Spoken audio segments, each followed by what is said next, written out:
Vamos a profundizar justamente en este tema, en el término de la alerta sanitaria. Para eso ya estamos en contacto con la presidenta del Colegio Médico de Santiago, doctora Francisca Crispi. Doctora, muchas gracias por su tiempo. ¿Cómo le va? Hola, muy buenas tardes. Y la determinación del Ministerio de Salud de no seguir extendiéndola, como ya se habían hecho en otras ocasiones. Sí, nosotros como colegio aprobamos que la alerta sanitaria pueda tener su fin. Durante la pandemia hemos tenido muchos aprendizajes y uno de esos es que las medidas tienen que tener un inicio y un fin para el no gastarlas, el lograr que la adherencia de la ciudadanía sea la adecuada. Y por eso, en una situación en la cual tenemos bajos casos de COVID-19 a nivel mundial, el cual la campaña de invierno está llegando a su fin, ha tenido una disminución de los casos sostenida en el tiempo, tenemos una ocupación de la red asistencial que es buena, nos parece que es pertinente el término de la alerta sanitaria con lo que eso conlleva y es un momento especial, yo creo, para el país, es una alerta sanitaria larguísima en la cual Claro. todos los equipos de salud tuvieron una colaboración y un trabajo extraordinario y me gustaría tomarme un momento para poder Lógico. felicitar eso y también la colaboración de las personas con medidas sanitarias que fueron difíciles, pero que sí nos ayudaron a cuidar a las personas. También creo que es un momento para recordar a todas las personas fallecidas por COVID en este tiempo, que son más de 60.000 personas, por lo que es un periodo que ha sido difícil para nuestro país y que hoy día con el fin de la alerta sanitaria, si bien no se acaban los virus respiratorios, y eso hay que dejarlo muy claro, sí creo que podemos poner un fin a una etapa que ha sido como la etapa de pandemia. Doctora, a juicio suyo y del Colegio Médico, puede ser medio cliché, pero ¿hay un antes y un después con esta alerta sanitaria de más de 3 años? Se lo pregunto en términos de el aprendizaje de la población, de la toma de precaución, el que, por ejemplo, cosas tan mundanas, pero tan clave en este tipo de situaciones como el uso de mascarilla, y digo mundana porque antes ver a alguien con mascarilla era como algo raro. Ahora ver a alguien con mascarilla, lo primero que uno pregunta es ¿cómo va el resfrío? O sea, hay también un aprendizaje que, tomando lo negativo de lo que fue COVID-19, que sigue existiendo evidentemente, ha sido bastante positivo y bastante valioso, ¿no? Sí, hay muchos aprendizajes de las personas. Creo que todas las personas hoy día conocen más sobre los virus respiratorios, cómo cuidarnos, el uso de mascarilla, que si bien con este fin de la alerta ya no es obligatoria en los centros de salud y ya no es obligatoria tampoco en los colegios, no hay que olvidar que la mascarilla es una herramienta que nos ha ayudado muchísimo durante esta pandemia, por lo que no hay que descartarla como medida como se acaba la mascarilla para siempre, Claro. sino el saber utilizarla en los momentos que corresponde. También creo que la población ha aprendido sobre el lavado de manos, sobre la ventilación, también y por qué no decirlo, sobre la necesidad de cuidarnos los unos a los otros. Creo que la pandemia tuvo muchos gestos muy colaborativos y eso yo lo destaco, creo que como país tuvimos mucha colaboración, también destaco que los equipos de salud pudieron ponerse a disposición en momentos difíciles y también desde el punto de vista del sistema sanitario creo que es importante cómo aprendimos sobre la integración de la red. Y eso Sí. es un aprendizaje que a nosotros nos gustaría que quedara, que la red pudiera estar efectivamente integrada y que todas las Ahora más que personas puedan nunca, ¿no? Con acceder a los tanto, prestadores con tantos temas independiente que... de su previsión. Ahora más que nunca uno pensaría con tantos temas que están justamente entre lo público, lo privado, las listas de espera, la cirugía, la situación de las aseguradoras en este caso, la situación de deuda con las clínicas. Uno diría, claro, esa red integrada que funcionó muy bien en una situación extrema, se puede mantener, replicar. Estoy dando varios puntos, no es para nada fácil, digamos, pero como un punto de partida. Sí, a nosotros nos parece como colegio médico que sí, que Chile tiene una red de salud que es excepcional, tiene prestadores públicos y privados que colaboran a la salud del país, que son de excelente calidad, y sabemos que cuando la red funciona de manera coordinada, funciona mucho mejor. Y eso es lo que nosotros creemos que finalmente la reforma de salud tiene que buscar Ya, en un a eso plazo, iba, que es claro. la integración de la red y que todas las personas puedan acceder a la red de salud independientemente del dinero que tengan en el bolsillo, que fue algo que nos dejó la pandemia y creemos que con eso nos tenemos que quedar. También algo importante de la pandemia fue la vacunación. Como país Sí. tuvimos una cobertura extraordinaria de vacunación. Eso es parte de nuestra tradición sanitaria que tenemos que mantener. No es que se acabó la pandemia, nos dejamos de vacunar, al revés. Veamos cómo la pandemia nos cuidó la vacuna, cómo tuvimos un antes y Que después de de hecho la hay un punto vacuna. preocupante ahí, doctora Crispi, cuando recordamos lo que fue, por ejemplo, la campaña de vacunación de influenza. O sea, fue, a diferencia de un año con otro, radicalmente distinta, bastante lenta en Sí, ese yo creo sentido. que se puede atribuir a la fatiga pandémica, También. pero sí es algo que esperamos que en el tiempo podamos tener la sabiduría como país de poder retomar. Las vacunas, en el caso de la pandemia, las vacunas han salvado miles de vidas y también nos permitieron volver a esta normalidad. Por lo que creo que hoy día tenemos que valorar más que nunca lo que esa tecnología sanitaria nos aporta y saber el seguir utilizándola a nuestro favor para finalmente cuidar a las personas que tenemos alrededor y no tener que lamentar muertes que son evitables.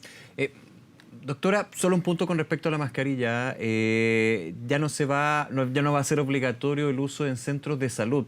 Nadie discutía, digamos, lo necesario, lo recomendable que es usar una mascarilla justamente en un centro de salud. Ahora no va a ser obligatorio, es voluntario como en distintos lugares. ¿Cómo ve este punto en particular? Me parece que es un punto en el cual tenemos que tener especial ojo en que no eliminarla completamente, o sea, sabemos que si hay una persona con síntomas respiratorios, lo mejor que puede hacer para cuidar a su entorno y también para cuidar al personal sanitario Eso. es que utilice la mascarilla.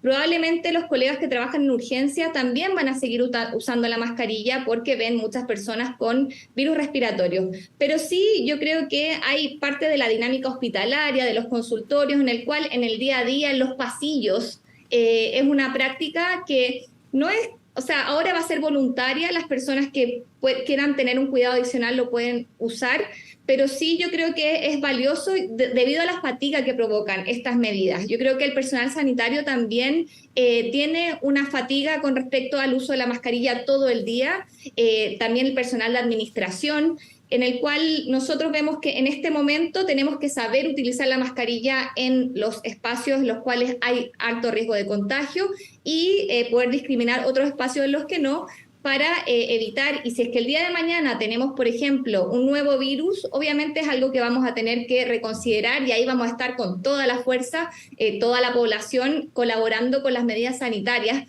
porque las medidas sanitarias, repito, me parece que es muy necesario que empiecen y terminen para que la adherencia no la perdamos, y eso también es un aprendizaje de la pandemia, que cómo podemos mantener esa adherencia en el tiempo.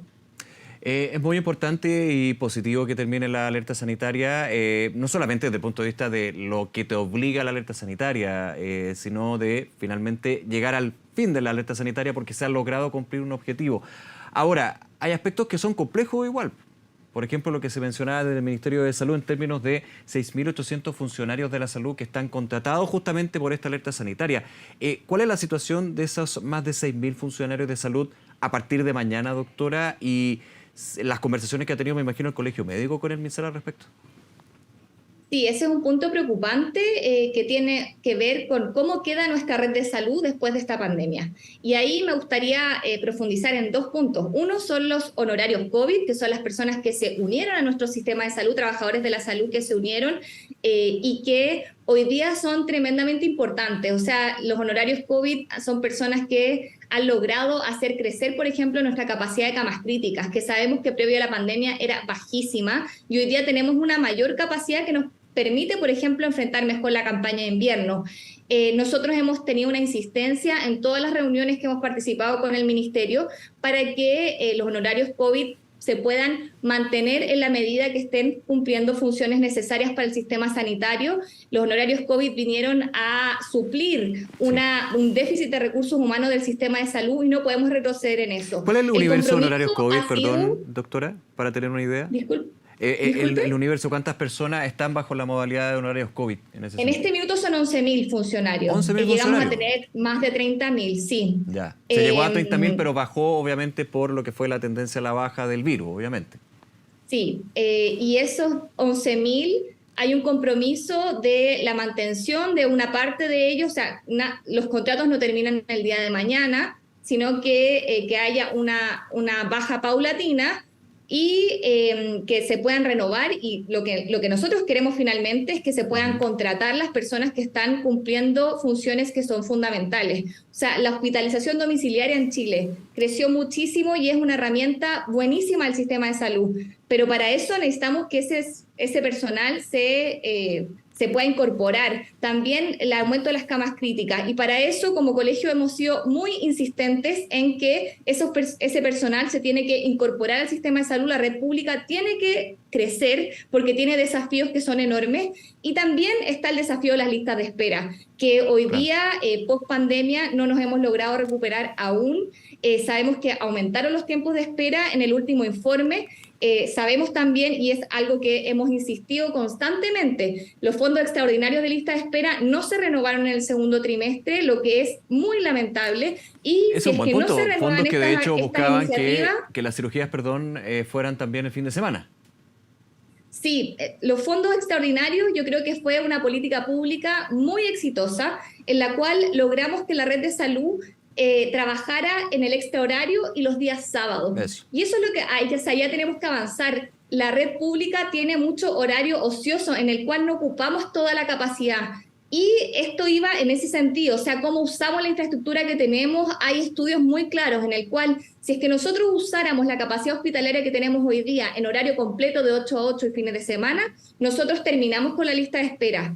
Y creo que esos fondos extraordinarios iban hacia allá. Sin embargo, nosotros lamentamos profundamente que una política pública que estaba funcionando de manera extraordinaria no se haya renovado en el segundo trimestre y que luego hayamos tenido un aumento en los tiempos de espera. Yo creo que hay que dar una explicación a la ciudadanía con respecto a esa falta de recursos. Salud no puede pagar la falta de recursos a nivel del Estado, porque es un dinero tremendamente bien invertido el que la red pública se pueda terminar con listas de espera que son personas que llevan más de 3 años esperando. Y es preocupante este dato porque también hay que recordar que desde el Ministerio de Salud el compromiso era justamente, y se logró en su minuto, rebajar los tiempos de espera. Las listas de espera en términos del universo es un tema relacionado, pero un tema más complejo. Pero dentro de lo difícil también era reducir los tiempos de espera. El gobierno destacaba que se habían reducido los tiempos de espera, pero como usted lo dice, no se renuevan los recursos que eran extraordinarios, entiendo yo. O sea, por eso suben los tiempos de espera. Es cosa de 2 más 2, ¿no? Sí, efectivamente, es algo que a nosotros nos ha sorprendido muy ingratamente. Eso no lo dijo el gobierno, no entendía que esto de las horas extraordinarias más la cirugía del sábado era casi una política permanente. No creo estar equivocado en eso. De hecho, eso fue un compromiso por parte del gobierno, que iba a ser una política permanente. Sin embargo, en algún momento y también fue un compromiso presidencial en el cual, sí, claro, en el mismo discurso presidencial esto se ve como una política pública que iba a permanecer. Sin embargo, no se renuevan los fondos en el segundo trimestre y un poco se empieza a vincular a lo que es la reforma tributaria o al pacto fiscal, y eso a mí me parece que no puede ocurrir. O sea, yo le he preguntado a distintas personas, ¿qué plata estatal está mejor invertida que una plata que va al sistema público directamente a cumplir con cirugías de personas que están en lista de espera? Yo no encuentro muchas otras medidas que tengan una costo-efectividad en términos del beneficio social que entregan. Por lo que el no renovar eso, a mí me parece que es una decisión del gobierno que es equivocada. Nosotros lo hemos planteado en múltiples espacios y me gustaría que desde el gobierno, y llamamos al gobierno a que pueda recular y que se puedan renovar. ¿No había una esos respuesta fondos, del gobierno ante eso? Si no, es imposible cumplir el compromiso presidencial de disminuir las listas de espera como se prometió en la cuenta pública. ¿No había una respuesta del gobierno, del Ministerio de Salud, sobre esa consulta? Aparentemente el tema está en Hacienda, en la Dirección de Presupuestos, en lo cual no han sido liberados esos fondos. A nosotros no nos importa de quién sea el responsable, pero creemos que el gobierno tiene que dar una respuesta, porque esos fondos, la red estaba funcionando y es una máquina en la cual yo creo que era tremendamente valiosa, porque eran colegas que trabajando en la red pública usaban su extra horario no en la red privada, sino que lo usaban en la misma red pública. Y son colegas que han tenido que volver a sus contratos anteriores en el sector privado para hacer extra horario, lo que es tremendamente dañino. Uh-huh. Doctora Crispi, volviendo al tema de la alerta sanitaria, usted me decía 11.000 honorarios COVID-19. Ahora, el número que se da del Ministerio de Salud nos comentaba una colega que estaba durante la mañana, 6.800. ¿Por qué se da esa diferencia? ¿Considera menos el Ministerio de Salud en ese conteo? Para aclarar. No, lo que dijo el Ministerio de Salud fue que iban 6.800, se iban a permanecer hasta diciembre. Perfecto, perfecto. Ya. Eso que, de un universo habían sacado recursos de otras partidas para poder mantenerlo hasta diciembre y que su intención era que la ley de presupuesto incorporara estos contratos en el próximo año. Ya. Pero esa es la diferencia. Y que los contratos, los 5.000 o 4.400 contratos, iban a terminar paulatinamente en los próximos 2 meses. Eso fue el anuncio. Pero ¿ustedes quedan conformes con esa medida? ¿Quedan conformes con esa medida? No, yo creo que, o sea, nuestra evaluación de los honorarios COVID es que hoy día, si bien obviamente se entiende que hayan disminuido de los 30.000 iniciales, ya no estamos en pandemia, la red está en otra situación, pero sí nuestra evaluación es que esos cargos hoy día se están utilizando en su gran mayoría para suplir déficit de la red asistencial, por lo que es muy importante que ningún cargo que hoy día esté en una unidad crítica, que esté en la hospitalización domiciliaria, sea terminado. Y eso es un compromiso que nosotros hemos buscado por parte de la autoridad y que nosotros esperamos que en estos cambios no se vea afectada la red como se vería afectada si es que termináramos con todos esos honorarios. Doctora Francisca Crispi, presidenta del Colegio Médico de Santiago, nuevamente agradecerle su tiempo y esta conversación. Doctora, que esté muy bien. Muchas gracias por la conversación. Hasta luego. Chao.